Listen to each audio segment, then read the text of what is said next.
Moving day is one of the most stressful days in the entire process. If we can get started early, that it always makes for a smoother transition. Especially in assisted living and memory care, we want residents to arrive typically before 1:30 p.m. so that they can get settled, get some lunch, and have enough time for members of the wellness team to check in and answer any questions about care that they might have for the evening.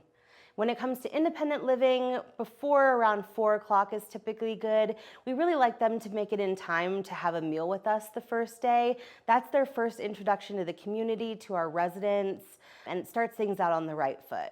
On that day, we make sure that our staff is extremely prepared. So we make sure that every member of every team knows who the resident is coming in, what challenges they may run into, and if there are special certain quirks or things that we need to be aware of. Taking breaks is something that is difficult to do during the move day when everyone is stressed and wants to be sort of in control. So maybe we choose to send a meal up to the residents so that they don't need to break away when they're making those important settling in decisions. We recently had a resident move into our memory care community. So we found out that this particular resident really liked kind of the big welcome, and so we did balloons.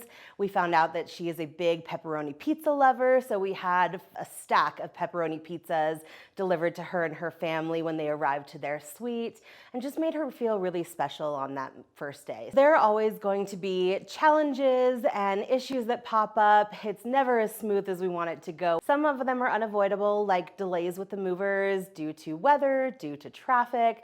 Really nothing you can do about that except be positive and patient. Missing items is something that we run into quite often, especially like pajamas for the first night or where are my pillows. So labeling boxes with very specific contents is going to be key. Everyone that is a staff member at MorningStar knows that we need to be flexible and may have to jump into a different role that we don't always do at a moment's notice. We also want our residents to know that what they're experiencing is absolutely normal and that they now have a whole team behind them to help them when anything comes up. Questions, concerns, there's always a concierge, a member of the wellness team, resident friends who might be able to answer questions that they have. I love that MorningStar also provides a new resident handbook that will actually walk residents through how to do things like set the thermostat and use their remote, what time meals are, where they should meet for social activities, how to schedule transportation.